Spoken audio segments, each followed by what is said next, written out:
स्वागत है आपका। तो ये 5000 प्रश्नों के सीरीज का 131वां भाग है। तो ऐसे अभ्यर्थी जो फिजिकल एजुकेशन से UP TGT, PGT, LT grade, KVS, एनबीएड, डीएसएसबी जैसे परीक्षाओं की तैयारी कर रहे हैं, तो उनके लिए ये सभी प्रश्न बेहद महत्वपूर्ण है। ये वही प्रश्न है जो एकदम एग्जामिनेशन ओरिएंटेड है, जो अक्सर पेपर में पूछे जाते हैं। आइए इन तमाम महत्वपूर्ण प्रश्नों पर अभ्यास करें। पुरुषों के 400 मीटर बाधा दौड़ में हर्डल्स का वजन कितना होता है? तो इसका सही जवाब होगा 3.6 किलोग्राम, राइट। लेकिन अगर पाउंड में बात किया जाए तो 8 पाउंड, राइट। अगला प्रश्न है कि पुरुषों के 400 मीटर बाधा दौड़ में बाधा की ऊंचाई कितनी होती है? तो सही जवाब क्या होगा? 91.4 सेंटीमीटर, या फिर इंच में बात करें तो 36 इंच, राइट। अगला प्रश्न है कि पुरुषों के 400 मीटर बाधा दौड़ में पहली बाधा दौड़ने की शुरुआत से 45 मीटर, कितना? 45 मीटर की दूरी पर होती है। उसके बाद हर 35 मीटर पर कितने? उसके बाद हर 35 मीटर पर 9 बाधा होती है, ठीक, क्लियर। अगला प्रश्न है कि पुरुषों के 400 मीटर बाधा दौड़ में अंतिम बाधा और फिनिश लाइन के बीच की दूरी कितनी होती है? सही जवाब कितना होगा? 40 मीटर।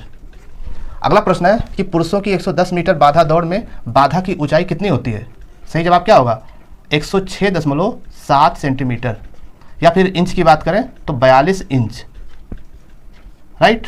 अगला प्रश्न है कि पुरुषों के 110 मीटर में पहली बाधा दौड़ने की शुरुआत से 13.72 मीटर की दूरी पर होती है, राइट। उसके बाद हर 9.14 मीटर दूरी पर 9 बाधा होती है, क्लियर। अगला प्रश्न है कि पुरुषों के 110 मीटर बाधा दौड़ में अंतिम बाधा और फिनिश लाइन के बीच की दूरी कितनी होती है? तो इसका सही जवाब होगा 14.02 मीटर, राइट। अगला प्रश्न है कि महिलाओं के 100 मीटर बाधा दौड़ में बाधाओं की ऊंचाई कितनी होती है?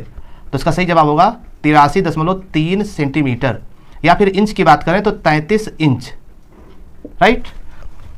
महिलाओं के 100 मीटर बाधा दौड़ में पहली बाधा दौड़ने की शुरुआत से 13.72 मीटर की दूरी पर होती है, ठीक। उसके बाद हर 8.5 मीटर पर 9 बाधाएं होती हैं, राइट।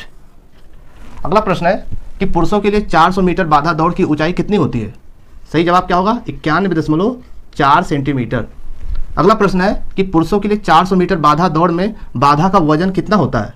तो इसका सही जवाब क्या होगा? 3.6 किलोग्राम, ठीक।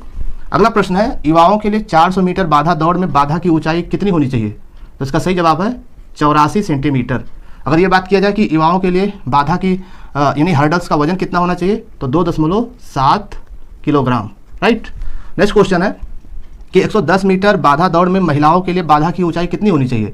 तो इसका सही जवाब होगा 83.8 सेंटीमीटर, ठीक। अगला प्रश्न है 110 मीटर बाधा दौड़ में महिलाओं के लिए बाधाओं के बीच की दूरी कितनी होनी चाहिए? तो इसका सही जवाब होगा 8.5 मीटर, ठीक। नेक्स्ट क्वेश्चन है 110 मीटर बाधा दौड़ में पुरुषों के लिए बाधा की ऊंचाई कितनी होती है? तो इसका सही जवाब होगा 107 सेंटीमीटर, ठीक। अगला प्रश्न है पुरुष 110 मीटर बाधा दौड़ में बाधाओं के बीच की दूरी कितनी होती है? तो इसका सही जवाब होगा 9.14 मीटर। अगला प्रश्न है पुरुष 400 मीटर बाधा दौड़ में बाधाओं के बीच की दूरी कितनी होती है?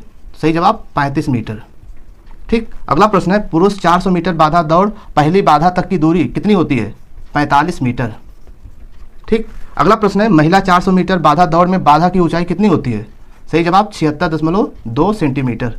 अगला प्रश्न है कि महिला 400 मीटर बाधा दौड़ में बाधा का वजन कितना होता है? तो इसका सही जवाब होगा 2.7 किलोग्राम। तो ये वो प्रश्न है जो अक्सर पेपर में पूछे जाते हैं, चाहे तो आप स्क्रीनशॉट ले लीजिए। जी हाँ, और भी महत्वपूर्ण प्रश्नों पर चर्चा जारी रहेगी। चैनल पर नए तो सब्सक्राइब करके जुड़ जाइए। तो मिलते हैं नेक्स्ट वीडियो में, तब तक के लिए जय हिंद।